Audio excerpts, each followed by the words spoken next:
Hi, everyone.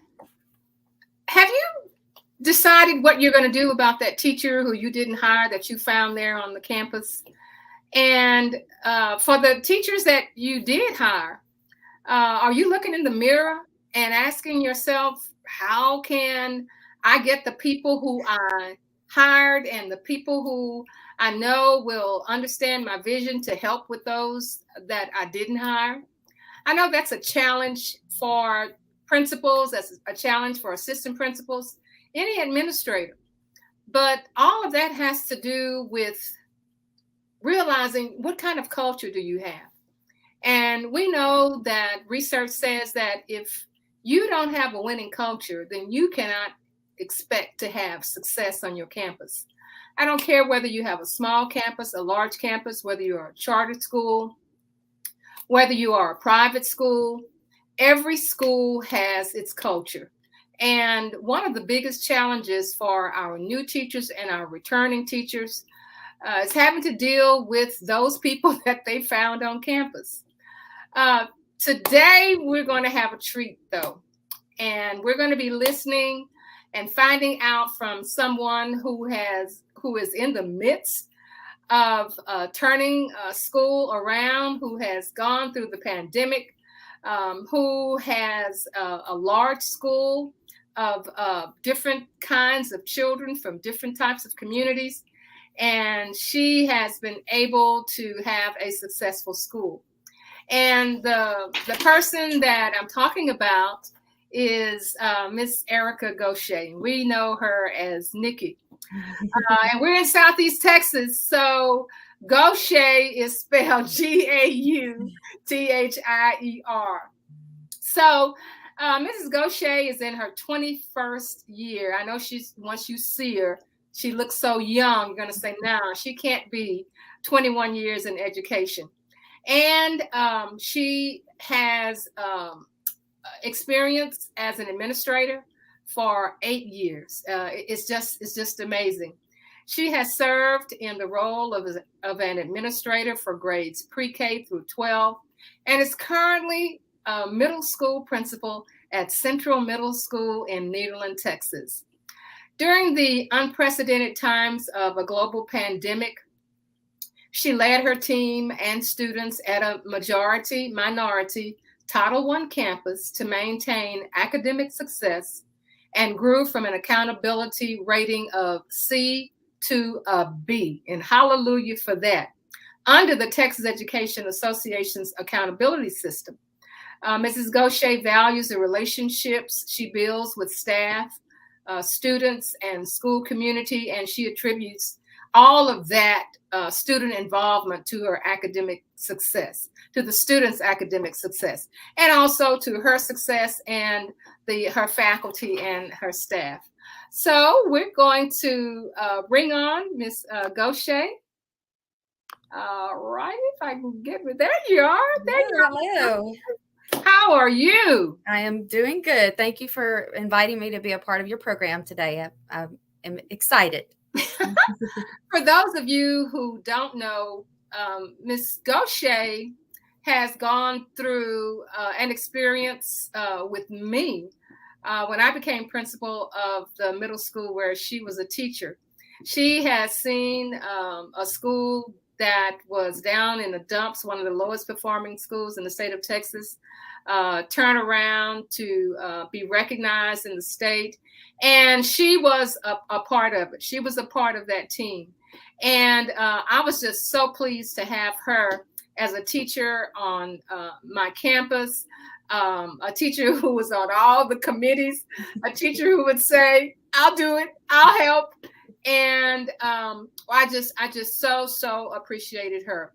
So, Miss Gauthier, what I want you to do is to tell us about your experience. I know this is not your first principalship, but tell us about your experience as a principal, and also why you chose education as a career. Okay, sure. Well, it kind of happened in the non-traditional way. I will start by sharing the story that I've always wanted to be a teacher. Funny story, when I was younger, my dad and uncle built a playhouse for us when we were younger. and it never was a playhouse. It was a school. And so hung an American flag and a chalkboard. And I was the oldest of all of my cousins. And there's 4 of us siblings in my home. So I always had plenty of students to teach. As I went through school and high school, I was part of a peer tutoring program where I would go and volunteer in the elementaries every other day. But when I went into college, I was working for a local business that did screen printing and marketing and sold dancewear and sportswear, and I really started liking the business side of things. So I eventually changed my major to business, and that is what I graduated with, was a business degree. But the very first opportunity I had to get into a school, and my very first job out of college, was a teaching position at Edison Middle School in Port Arthur, and I was a business teacher. I was actually teaching technology applications, and it was called keyboarding at the time. And so that's what I did for 13 years. So it was really the non-traditional way. I had to get on an emergency certification at my first year and complete that year, and then go into the testing portion of it and take some courses. So I knew when I was little what I wanted to do, but kind of circled around, and that's what ended up happening for me. So I spent 13 years in the classroom as a business education teacher. 12 of those was in middle school, and 1 of those was in high school. And then I moved into administration. I moved into a elementary assistant principal position, which was my first experience with elementary, but it was very beneficial. And then eventually I moved into a assistant principal position in a high school for 1 year, and then came here as principal. And this is my 3rd year here at the middle school level. So I returned back home to middle school, and I feel most comfortable. I like all of the levels. There's something great about all of them. I think that I feel at home in middle school because that's where I taught that's where I spent my time in the classroom. But going down to elementary, I learned so much about curriculum, and identifying those learning disabilities, and having to inform parents for the first time that their little ones are struggling, and trying to help parents understand those struggles that they were going through. The knowledge that I gained at that level was just phenomenal, just being at that level and trying to help those parents work through that. Also was seeing my 2nd generation of students coming through. So it was exciting to work with former students who were then parents, and kind of making that connection. When I moved into high school, it was a whole different type of light as an administrator. And then you're dealing with, they're all real world problems, but it's adult issues at that point, and they're trying to make decisions that are going to influence where they go, possibly for the rest of their life. And some of them are already living on their own and making real adult type decisions. So, every aspect from pre-K through 12 has given me just a different light to be able to view from, and it helps you to understand where they came from here in the middle school, where they came from, maybe at elementary with their struggles that they may have had, and where they're going. And so I believe that has been beneficial for me to have that viewpoint. So as you mentioned, I was able to work with a phenomenal team of administrators when I was, we were Edison Middle School. The name changed to Thomas Jefferson Middle School. We were a campus that was struggling for quite some time. Under the direction of Dr. Polk, she came in and put some new initiatives in place. A lot of that dealt with things that we hadn't been doing, such as building relationships and getting the students more involved. And a position was created for campus activities. And I said, I would like to do that. And so it got me more involved with the students and the parents and the community, and being able to connect. And around that time, I decided to go for my master's and get into administration. And I took that time to research even further. My action research was over its student involvement and the influence it played on academic success. And so I used our students that we had at that time at Edison, or TJ, and we could see the influence and the success rate of the students who were participating, and the more opportunities that we gave, and the more things that we provided for them to be involved in, we started seeing those successes. And so that's what really influenced me to go ahead and take the leap, because it is a leap, get into administration. And I haven't been upset with that decision one day. Every day is different, but every day. But it's definitely been a great career decision for me. Wow. You don't find many folks these days who can say, I always knew I wanted to be in education.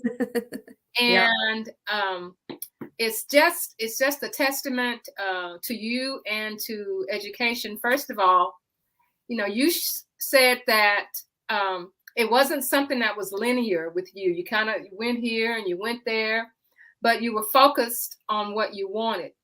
I also heard you say that you didn't come in fully certified, that you had to work on your certification. And we have lots of principals who are working with teachers who don't have their full certification. Right. So can you talk about that and how that feels and how that relates to the people who you may have on your faculty or those that you've had in the past? How do principals work with teachers who are going through that certification program? Sure.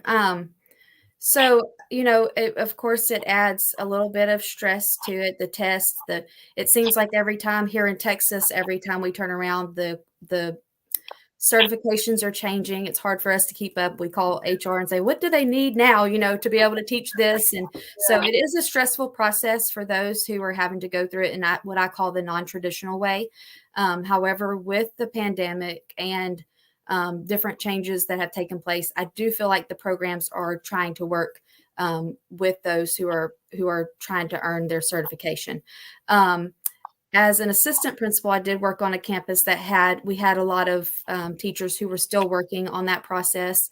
And I think just supporting them and giving them honest feedback regarding that test or the classes that they're going through, and taking the time, sat down and did a lot of videos with recordings to help them through their classes and the sit downs and the interviews and things like that. And so I think just taking the time and being supportive, being real and honest and raw at times about what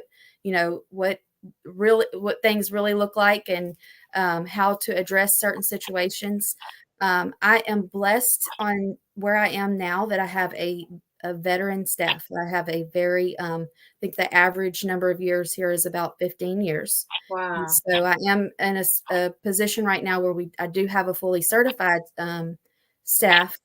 And so that brings, challenges as well, because people have been in the industry for a while and they're used to doing things a certain way. And so new concepts and such have to be introduced in a way that is respectful of what they have been doing. And it's been working in some cases. It's been working. So why do we change things when they're working? But as things are changing here in Texas, and I know everywhere, our testing system is changing. We're going to an online platform where for years we've been testing students on paper. And so the strategies that we've used and taught for years and the data that we've looked at for years is going to change, and it's going to look different, and it's going to be scary at first. So, it's trying to make all of that mold together, the ones that still need that support from us, because I do have rookies. And so we they were just in a meeting yesterday where they're kind of teaching them the basics of data and things like that. And they provided feedback to us of what they are needing help with. And so I have some real-time feedback that they might not feel comfortable telling me directly, but they were able to open up to the supervisors that were working with them. And I know what they need now. So we'll address that. But it's just taking all the pieces and trying to mold it together. This is a unique piece for me, is having a staff that is, a veteran staff, and trying to make the changes and everybody buy into them. Yeah. Well, listening to some principals during the pandemic and since the pandemic, they are dealing with the teacher shortage. They're dealing with having substitutes in the classroom. So they look at, what you have over at Central Middle School as an ideal situation. And as you said, even what looks like an ideal situation, you still have challenges there because you have people who are veterans and they're accustomed to doing things their way and it's working. And like you said, so, why do we have to change? And so that's something that is not a problem that, a lot of people are saying that they have, which is, unique to your environment. The other thing is that you have a unique student demographic. Would you talk about that and what some of the, the upside is and what some of the challenges are with your student demographics? Sure. So we are a majority minority campus. Our largest minority population is our Hispanic population, which is growing just like it is across the country. We do have, we grew significantly this year.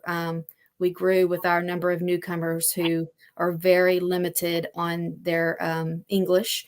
And so we do have that challenge of trying to make them feel welcome and to put in place some new academic resources that we have not had to use on our campus before, with starting with basic skills and really just trying to monitor them and pieces in place to see where they are academically.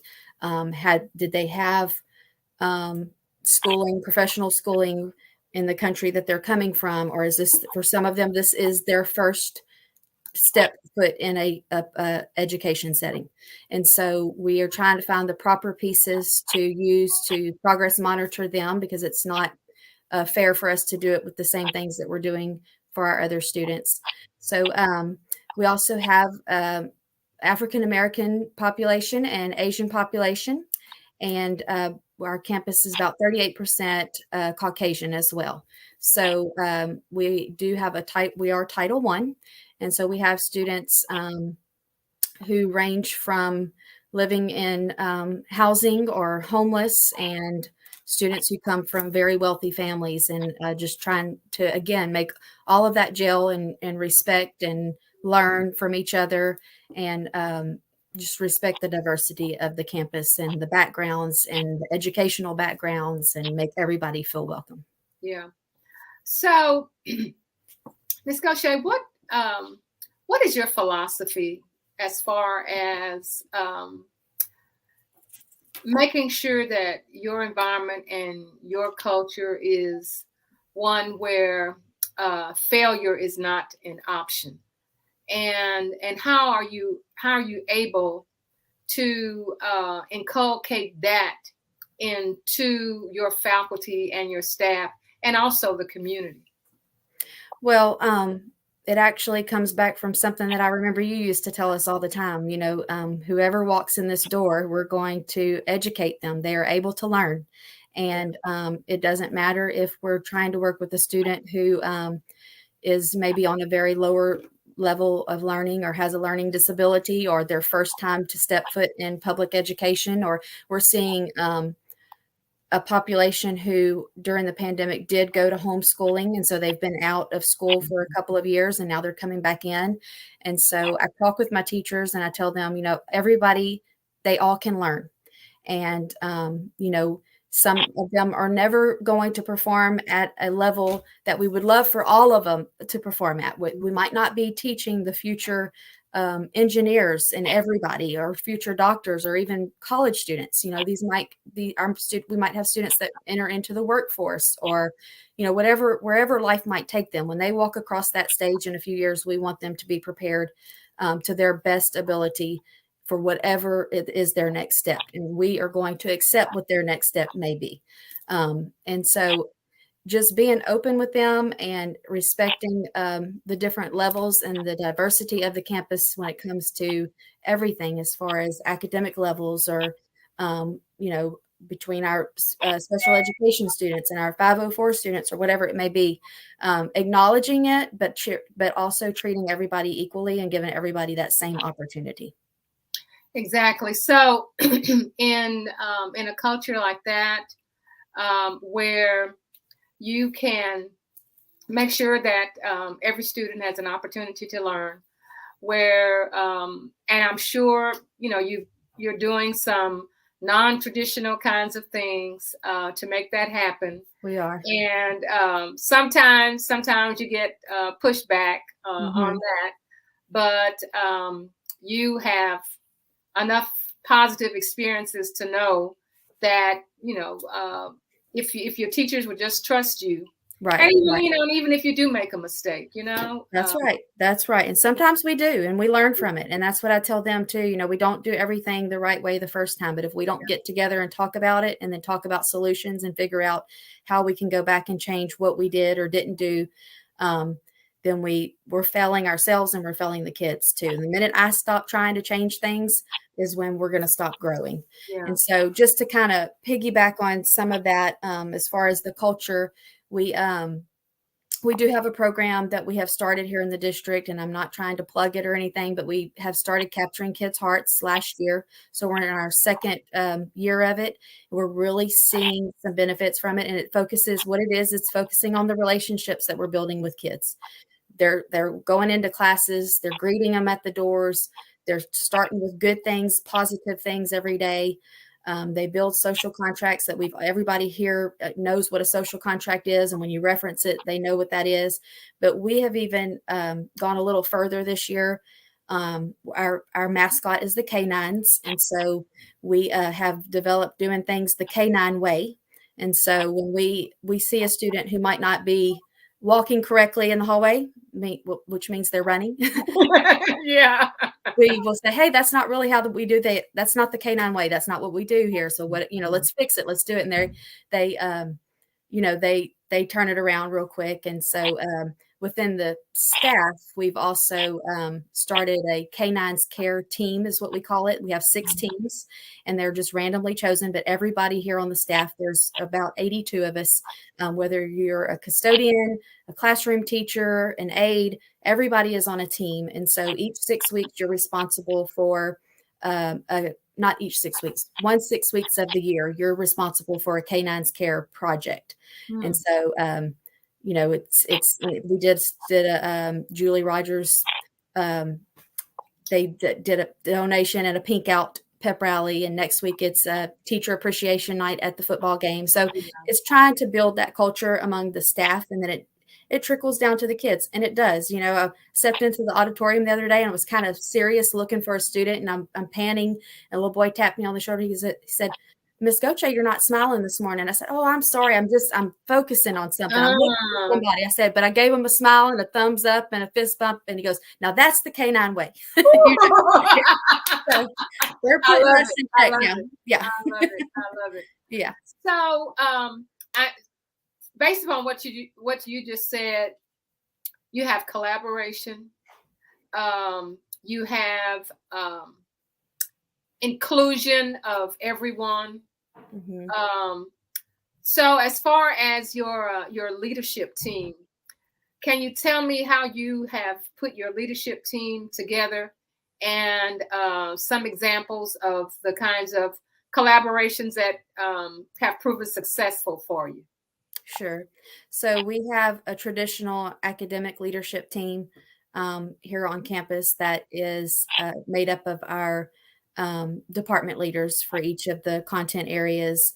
And we get together periodically and kind of talk about, and I'll shoot out an email to them when there's something major that we may have to decide on that may affect the campus as a whole, just kind of get everybody's viewpoint. There's so many moving pieces that I can't think about all of them myself. And so before I shoot something out to the staff, and I had to learn that the hard way. I made that mistake. Yes. I know it. Yes. So I shoot that out, and we're a 5th through 8th grade campus. Yeah. So our 5th grade is still thinking very much on an elementary level. Yeah, and then I have 8th grade, and we also have 4 different schedules that we run here. Our 7th and 8th grade are on one schedule, and our 5th grade has a schedule, and our 6th grade actually has 2 schedules. So Wow. it's hard for me to think about all the moving pieces. So Yeah. I use them to help with decisions that are campus wide, academic decisions, and just things that might affect how our day is running. Also, through the CKH program that I mentioned, we have a group called the Process Champions, and so they are our group that gets together and helps with the relationship building and putting all the pieces of CKH together and making sure that we're planning stuff for the students and the staff equally. Yeah. Yeah. Oh, you got a lot of things going on over there. A lot. I mean, and you are holding the reins, but I know that you're not doing it all by yourself, and that's the thing that we have to understand as administrators. It's not about us. It's about the team that we have around us. It's about, like you said, making mistakes. We make those rookie mistakes. Sometimes we get a big head. We feel like we know all the answers, and we quickly get chopped at the knees. Yes. And then we get up and we dust ourselves off and say, absolutely. okay, I made that mistake. I'm not going to make that again. That's right. So as we close, there's one last question that I want to ask you, and that is, what would you tell a teacher, that is a principal who is new this year, or a returning principal? What would you words of encouragement would you give them if they want to have a school that is being transformed into a hallelujah success story? My biggest thing, I believe, is relationship building. This is my 3rd year here. So I'm able this year to really focus more on data and bringing them in and having those data talks. But the first year, I really spent a lot on building relationships and getting to know them, getting to know their teaching styles and just their personalities. That way I know when it gets down to us having to talk about some of the harder things, the approach that I need to take with different staff members. And some can handle things, and and some are a little bit more sensitive, and just knowing the staff and not being afraid to get out there and try new things, and mess up and learn from it and say, I'm sorry. I'm sorry goes a long way. Or we'll try to do better. What can we do better? And just, one of the things still right now, I had a lot of questions coming in about some procedural changes we were making with some special education documentation and RTI and such. And so I've just sent out a form and said, this is our FAQs. You ask everything here. Let's put it all in one place. That way I'm streamlining it and just being open and real and raw with them, and building those relationships is the biggest thing that I could suggest that can make a difference. So what Ms. Gauthier is saying to our new principals, our returning principals, that it's all about relationship building. And you are not going to come into this job with all the answers. You may be the principal, but you don't know it all. Sometimes, our ego gets in our way, but we are going to have to learn that the people who are in our building, we're going to have to trust them. We're going to have to learn from them. Make your mistakes. You're going to have some parents who are happy with what you do. Some who are going to be disappointed. And one thing that you said that's just so important, that takes a while for some principals to learn, and that is to say, "I'm sorry. I made a mistake." When you have a parent who is upset, and you say, I'm sorry. I'm really sorry that happened. It's like it just takes all of the air out of their sail, because they said they were wrong. I agree with you. Right. We were wrong. We were wrong. Right. And that takes some wisdom. That takes some prayers for you to be able, to get to that point. And as a new principal or a returning principal, that's a big step. Well, I want to thank you, Ms. Gauthier, Thank for you. Thank you so much. all the information that you shared with us on principles on the come up. And what I'm going to do, I am going to move. I think I'm going to try to move you down. Just don't leave. Okay. Okay. So that was Erica Gauthier, our principal, who is over a middle school and is a Title I campus. And she just basically said, go for it. Whatever situation you come across, know that you have a team, that you can collaborate. Are you going to make mistakes? Absolutely. But we're going to learn from our mistakes. So as we started the program off, we're talking about looking in the mirror, looking at the people that you have hired yourself, looking at those that you found there, and then, working with what you have, and also remembering relationships. She is saying that, you can't succeed without having relationships among everyone of your faculty and your staff, and of course with your students. And the culture will take care of the student's success. When you have a positive culture, a culture of winning, the culture is your values, your beliefs. This is the way we do things here. I think she called them, the canines. That's not the canine way. So that is building a culture. And we just won't have success if we don't have a winning culture. And if you have a culture that is toxic, then you will find out that not only will you be losing teachers, you won't be able to attract teachers, and your student success will be in the dumps.